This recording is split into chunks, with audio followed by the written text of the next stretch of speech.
Okay, comes now to Bob Hope. Perhaps no one did more or got more exposure doing USO shows than old ski-nose himself, Bob Hope. While aboard the RMS Queen Mary when World War II broke out in September of 1939, Hope volunteered to perform a special show for the passengers, during which he sang Thanks for the Memory with rewritten lyrics for the first time. Bob Hope performed his first USO show 3 months after the USO was founded for Airman Station at California's March Field on May 6, 1941, and continued to travel and entertain troops for the rest of World War II and thereafter. But thereafter we wouldn't know yet because we're back in the 40s, remember? Now to wrap up our USO show, let's welcome America's #1 globetrotter, the man with the nose for entertainment, Mr. Bob USO Hope.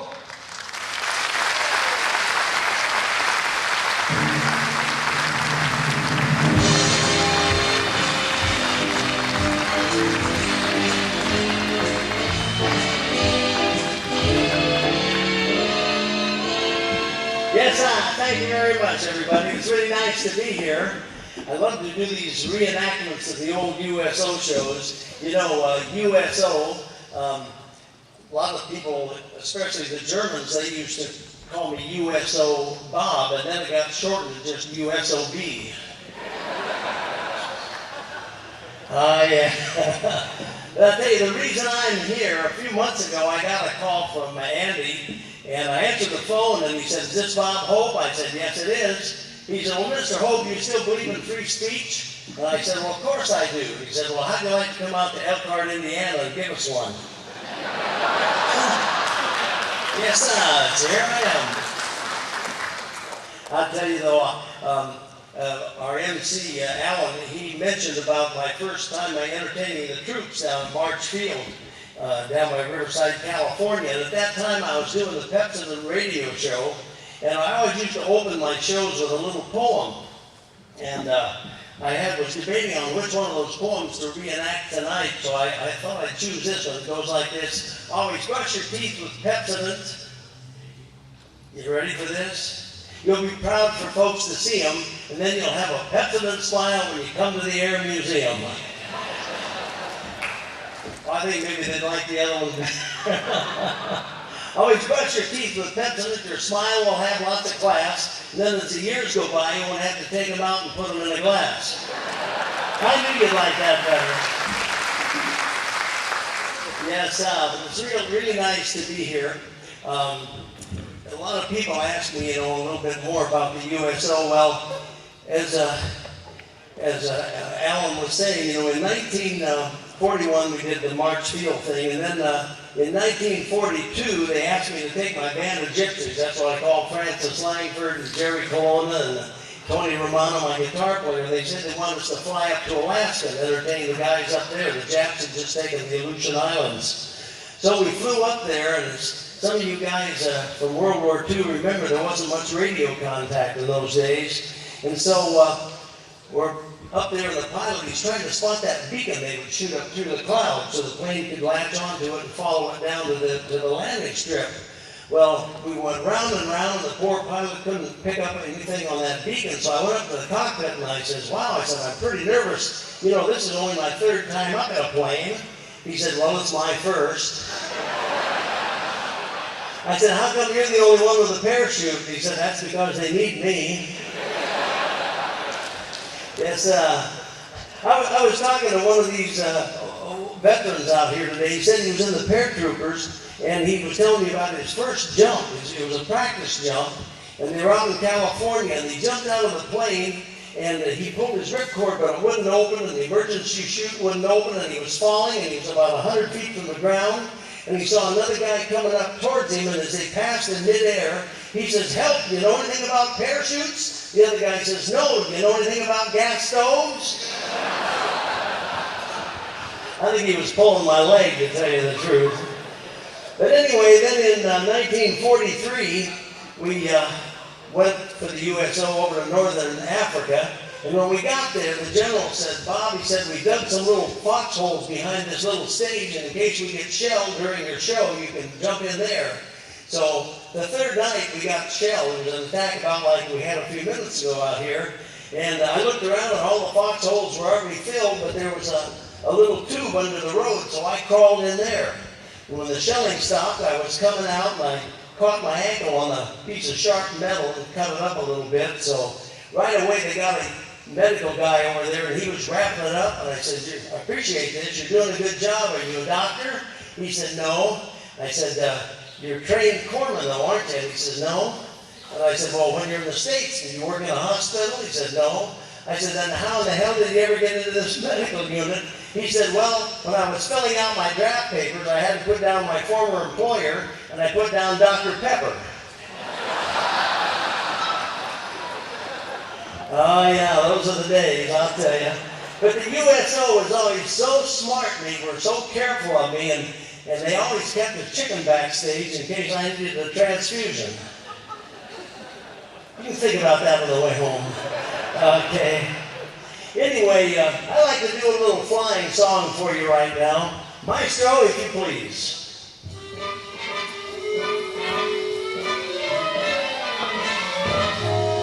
Come fly with me, let's fly away.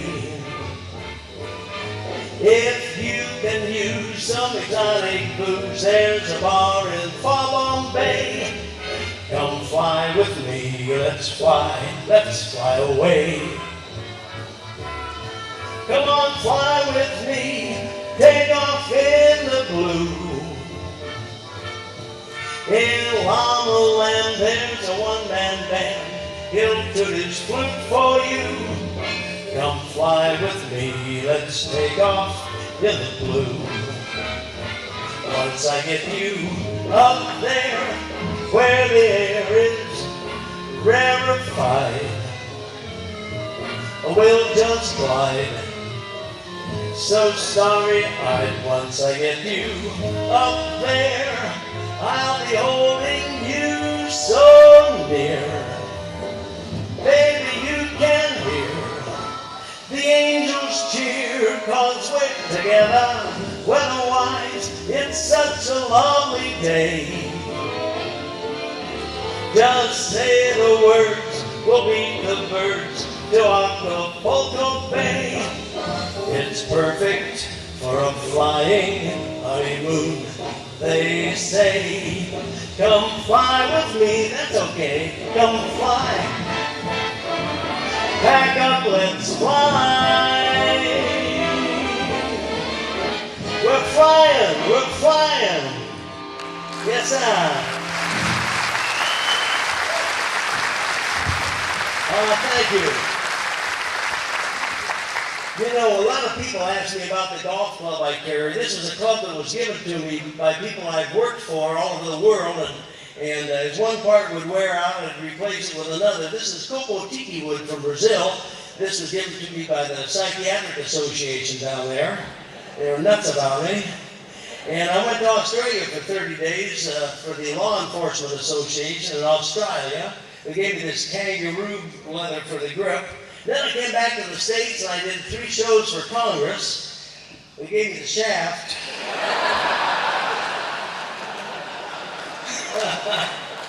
Oh yeah, I'll tell you though.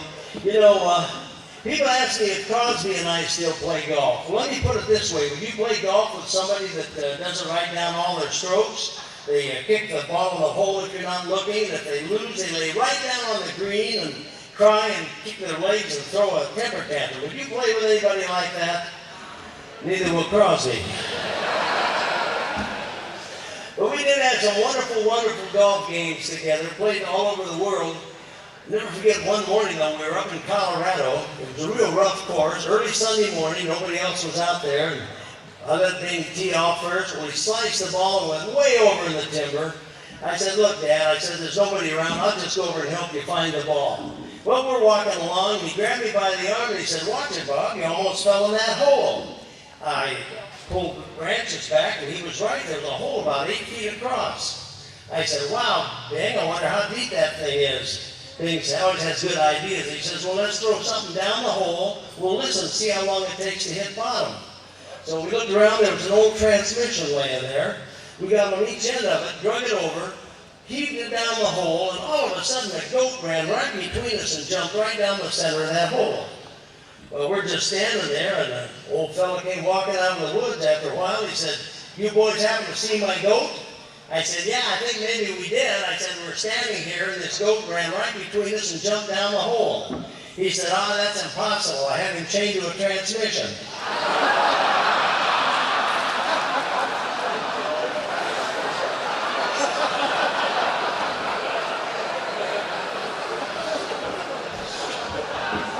Oh, yeah, but I'll tell you, I love golf so much that I started playing golf back in the vaudeville days, and there was a comedy team. They did some dancing too called the Diamond Brothers, and they got me started playing golf, and I'd only been out with them 3 or 4 times, and then they took me to a little pro-am tournament that they were playing in, and I was just standing there as an observer, and a guy came over and he said, hey, Hope, the Diamond Brothers say you're a golfer, and one of the guys in this foursome got sick. He's paid his green fees. Would you like to fill in? I said, I'm just a beginner. And they said, that's okay. The way we're handicapping this tournament, you might even win a prize. So they set me up with a set of clubs and 2 dozen brand new balls, and the other 3 guys teed off, and it was my turn, and I hit the ball and went about half the length of this hanger. And the guy came walking up with a big grin on his face, and he says, quite a shot, Hope, would you like a caddy? I said, God, yes, I'll take a blue one. I thought he'd want a car. He said, no, the caddy's this young man here. He's going to go along, he'll carry your clubs, tell you which stick to use if you're uncertain about it. And if the ball goes in the water or in the weeds, he'll go over and find it for you. Well, I knew I was set up because by the time we got to the 5th hole, the caddy had lost 2 dozen balls. I went over and I said, son, you got to be the world's worst caddy. He said, I don't think so, sir. That'd be too much of a coincidence. I tell you how much I love golf, though. When Dolores and I got married, I brought my golf clubs to the ceremony, and it was my best man, me, and my golf clubs. Dolores came walking down the aisle. She looked at me and she says, Bob, why did you bring your golf clubs to our wedding ceremony? I said, well, this isn't going to take all day, is it? Yes, but I tell you, whoops. Usually that's farther away from me. New glasses. Anyway, I'd like to do a song right now. You know, I did all those road pictures with Bing, the road to Singapore, Utopia, you know, all those road pictures. And then I got a chance to break out and do one on my own with a beautiful full-figured gal by the name of Jane Russell. And it's called Buttons and Bows. Same as the name of the movie. Now east is east and west is west, and the wrong one I have chose. Let's go where they keep on wearing those rings and things and buttons and bows, bells and flowers and buttons and bows. Don't bury me on this prairie, take me where the seamen grows. Let's move down to some small town where they love a gal by the cut of her clothes, and you'll stand out in buttons and bows.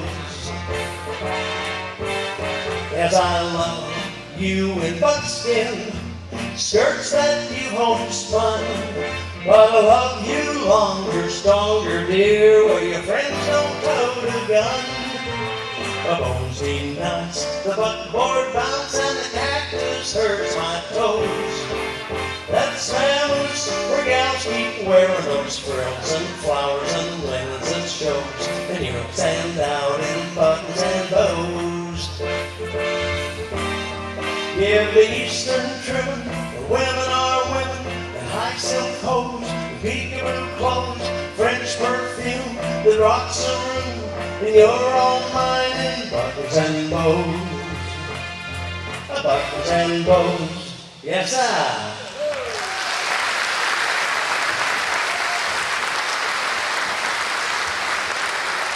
Yes, you know, I didn't know they were going to have food here tonight, So I stopped out on the interstate when I was driving in, and I thought I'd get a little snack here. So I went in, sat down at the counter, and there was a lady sitting beside me eating a tongue sandwich.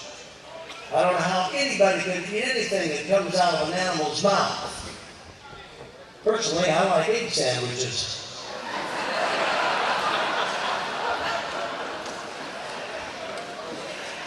Yeah, so I was driving my new sports car down Hollywood Boulevard the other day, and there was a car in front of me, and I wasn't concentrating enough, I guess, because all of a sudden he just stopped dead still, and I hit my brakes, but it was a little slick, and I slid up, and my bumper just lightly, just ticked lightly, his back bumper.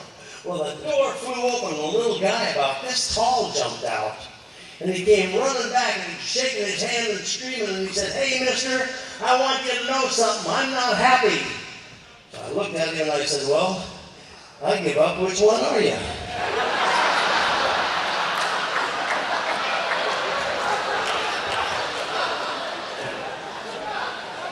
I think he was grumpy. Yes, I was thinking the other day about back in the USO days, back in World War II. I was over in England and Ireland and Scotland. And I'd never really seen much of Ireland, so I went over there one day, and I rented an old car from a guy. And I was driving around, and it was getting dark, and I didn't know if the car would make it back to Dublin or not. So I thought, well, I'll just check in at this little country inn. So I went in and checked into my room, and I wanted to go out and get some supper, but it rained so much, so I wanted to see if it was raining. I put my hand out the window, and something fell right into my hand. I looked, I couldn't believe it, so I looked up above, and there was a lady looking down at me. She says, "Oh, pardon me, sir," but she says, "I dropped something. Did you happen to catch it?" I said, "Well, I think I might have." She said, "Could you bring it up to me?" So I climbed up 3 flights of stairs. She's standing out in the hall. I walked over, I held it out, I said, "Is this what you dropped?" She says, "Oh, faith in the glory, you've caught it." So she grabbed it and popped it back in. It was her glass eye. I said, "Well, I'm glad I could be a help to you." She says, she says, "I want to show me appreciation." She says, would you stay a minute? And I bought a new bottle of Irish whiskey. She says, "Have a little drink of thank you for me with me." I said, "All right." So we sat down, and we had a couple of drinks of thank you. And then I said, "Well, I got to go out and get some supper." And she says, "Oh, look," she says, "I made some Irish stew. Stay and have supper with me." So I said, "All right." So I did. And then I said, "Well, I really got to be getting back down to my room." And she's so pleased. She says, "I'm alone. You're alone." She says, "Wouldn't you be staying for a little bit longer, and we can visit, and I'll put on a record, and maybe we can even have a dance?" And I said, "Well, I guess that'd be all right." So we went into her parlor, and she put on a Glenn Miller record, and then she came over and she pressed her body against mine, put her arms around my neck, puckered up to give me a great big kiss. I said, hold it. I said, "Do you treat every strange man this way?" She says, "Only the ones that catch me eye."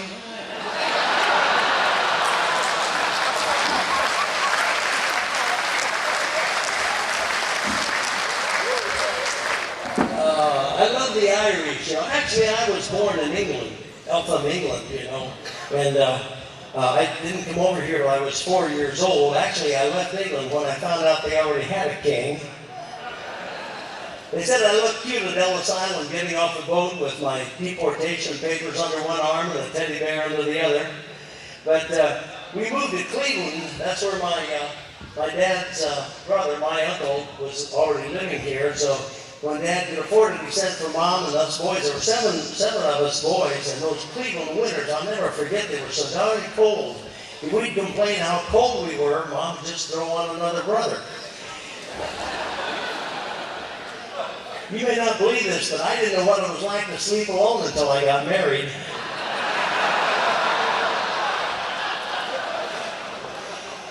Anyway, I'd like to do a little Irish song. Does anybody here have the name Harrigan? No, Harrigan. Anybody Irish at all? Okay, Irish blood in your veins. Anybody got Irish whiskey in their veins? That always gets a lot more hands. Well, anyway, I was in a movie called The Seven Little Foys, and it was an Irish family from vaudeville, and I'd like to do this little Irish song for you. Maestro, if you please. A little louder in the monitor. That's good. Well, H-A-double-R-I-G-A-N spells Harrigan. Proud of all the Irish blood that's in me. Devils a man could say a word against me. Well, H-A-double-R-I-G-A-N-U-C. It's a name that a shame never has been connected with Harrigan. Now that's me.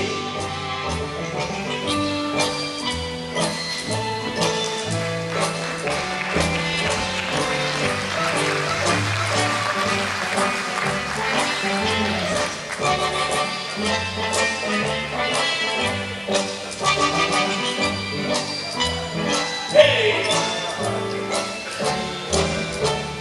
I don't want to hurt myself.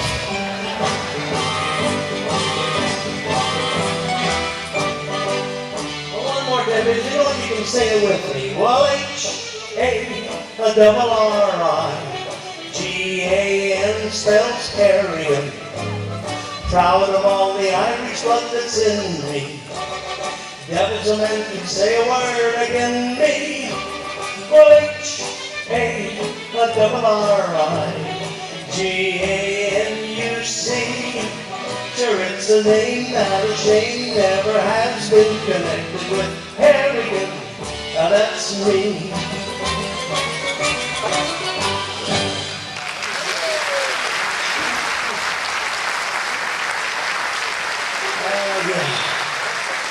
Well, one of my favorite golf stories was when we were over in Algiers, and we were rehearsing for a Pepsi show because we kept doing those broadcasts, and anywhere we were in the world, and this young officer came in and he said, "Mr. Hope," he said, "General Eisenhower would like to see you promptly." I thought, oh my gosh, we don't break a rehearsal for anybody, but this was Eisenhower. So he said, "Follow me." So we went over there, and Ike was sitting at his desk, and I walked in all nervous and never expecting what in the world he's going to say to me. Ike looked up and he says, "How's your golf game?" And so we went out and we played that afternoon, and it was quite a thrill. And as the years went by, I got to actually play golf with Eisenhower quite a bit. And when I got to be president, I used to kid him about it because, you know, he took up oil painting, and he was pretty good. And it was his two favorite hobbies was golf and oil painting. And I used to kid him that the reason he liked oil painting better, it didn't take him as many strokes. One time I remember when President Truman was in the White House, and he invited Dolores and I to actually come there and stay all night because of our contribution to the entertainment in the war effort. And when we got to the White House, his press secretary came and he said, "Mr. and Mrs. Hope," he said, "President Truman doesn't really think you ought to stay here. There's so much political turmoil going on right now with the Russians and everything. But he said, we have a nice hotel room for you downtown." So his presidential chauffeur took us downtown, and we checked into the room, and Dolores gets a little nervous about some of these political things, and she says, "Bob," she says, "I've heard they have little spy microphones that they can hide around the room. Would you look and see if there's one hidden here?" And I said, "Oh, honey, they don't want to know what we're talking about." She says, "Oh, but please look." So I looked under the phone and the flower pots and the picture frames and all over. I said, "No, I don't see any hidden microphones." She says, "But Bob, look," she says, "there's a little carpet in the middle of the floor. You pull that back." So I did. And there was a little metal plate about 10 inches or so. She said, "I'll bet that's where it is, Bob. Can you raise that up?" So I got out my Swiss Army knife screwdriver and undid the screws, lifted the plate up, and it was just a little round hole about like that in the floor. I said, "No, there's nothing here, dear." She said, "Okay, I'm satisfied." So I put it back in place. The next morning when we went down and I went to the front desk to check out, the young man said, "Mr. Hope," he said, "was everything okay in your room last night?" I said, "You bet it was. It was a wonderful night." He said, "Oh, what a relief that is." I said, "Well, why do you say it like that?" He said, "Well, the room under you was a newlywed couple, and the chandelier fell on them."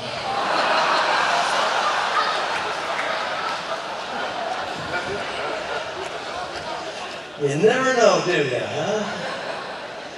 Yes, right now I'd like to do a medley of some of the old World War II songs that we used to do on the USO shows. Maestro, let all three run. This is the Army, Mr. Jones. No fancy cars or telephones. You've had your breakfast in bed before, but you won't have it there anymore. And here's one for all the guys and gals that flew the planes. This was one of their favorites. Coming in on a wing and a prayer. Coming in on a wing and a prayer. With one motor gone, still we'll carry on. Coming in on a wing and a prayer.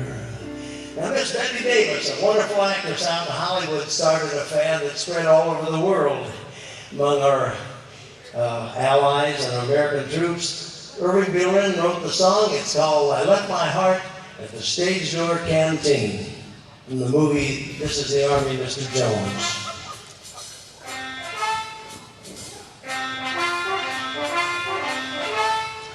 I left my heart at the stage door canteen. I left it there with a girl named Eileen. I kept her serving donuts till all she had were gone. Then I kept on dunking donuts till she caught on. I'm going back to the Army routine. And every soldier boy knows what that means. A soldier boy without a heart has two strikes on him from the start. And my heart's at the stage door canteen. I want to tell you folks, this Eileen, yeah, she was the cutest little thing I'd ever met. She was so tall, blonde hair, blue eyes, beautiful smile, dimples. You know, I proposed to her twice that furlough. She said, "Oh, Bob, there's so many guys ahead of you." I kept her serving donuts till all she had were gone. Then I kept on dunking donuts till she caught on. I'm going back to the Army routine. And every soldier boy knows what that means. A soldier boy without a heart has two strikes on him from the start. And my heart's at the stage door canteen. Yes, Eileen, next furlough I'm coming back. I'm going to propose to you again. I hope you'll be here, darling. Yes, sir.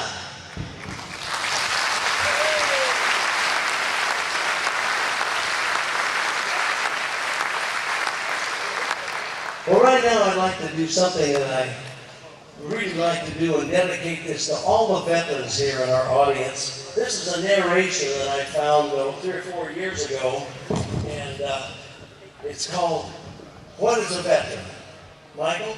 Andrew, I mean? Music. What is a veteran? They look the world in the eye and they feel an extra heart tug when the flag goes by.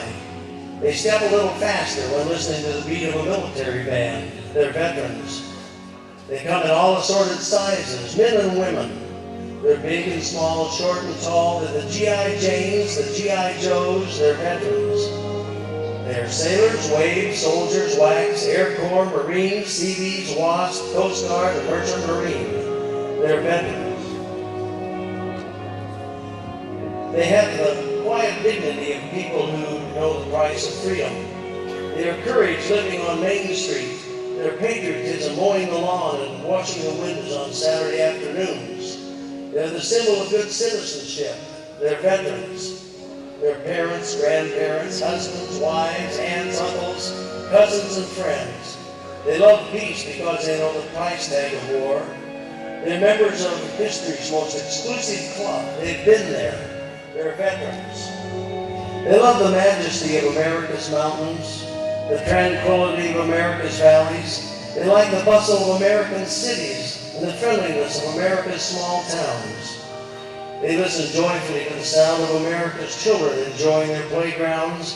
They love to see the flag go by and welcome the tears of a bugler playing taps. They're citizen soldiers, peacetime leaders, the first to volunteer in time of trouble and the last to come home. They're veterans. They're proud of our American past, alert to our present, and confident of America's future. They honor America's legends, Washington, Jefferson, Lincoln, Roosevelt, Patton, MacArthur, Eisenhower, and all the proud patriots who marched through America's history books. They stormed the sands of Guadalcanal and swarmed ashore at Omaha Beach. They're veterans. In the very rear of their secret hearts is always a tinge of sorrow, a souvenir of sadness for lost departed comrades.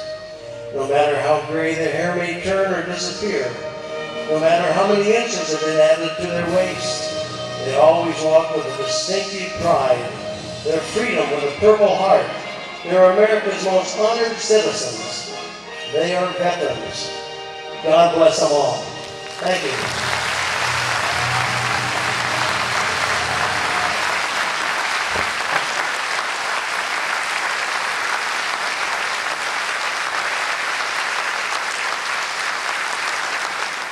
Thank you. Well, right now I'd like to close the show. I hope you've had a chance to bring back some wonderful, wonderful memories tonight with Jack Benny and Red Skelton and FDR being here. That was really a treat and a surprise. Yes, in fact, I voted for FDR. My father voted for FDR. Grandparents voted for FDR. That's what he told me earlier. Anyway, right now I'd like to do my theme song for the big broadcast of 1938, and I'll let you in on a little surprise. This part in this movie was not offered to me first. It was actually offered to Jack Benny, and he turned it down. So that's how I ended up with my theme song. Thanks for the memories.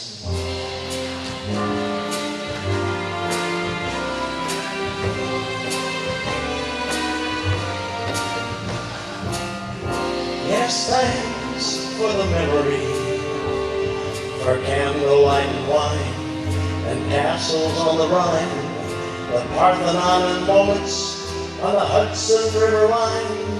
I thank you so much. Yes, thanks for the memory, for sunburns on the shore and nights in Singapore. All the road pictures with Mamie and Dorothy L'Amour, how lovely it was. Many's the time that we feasted, and many's the time that we fasted. Gee, it was swell while it lasted. We sure had fun, didn't we? No harm done. Well, thanks for the memories, and strictly ingenue. Darling, how are you? How are all the little dreams that never did come true? Awfully glad I met you, cheerio and toodaloo, and thank you. Yes, thank you very much, ladies and gentlemen. God bless the troops and God bless America. Yes, thank you.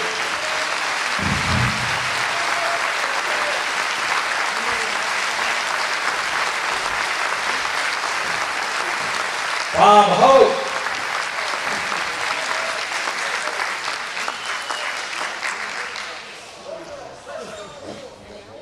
I'm gonna come down down front a little bit. If any of you have any great Bob Hope stories you'd like to tell me, come on up and share them with me. I love to hear it from the veterans or anybody else. Thank you. All right, thank you, Lynn Roberts. Thank you, Lynn Roberts, take a bow.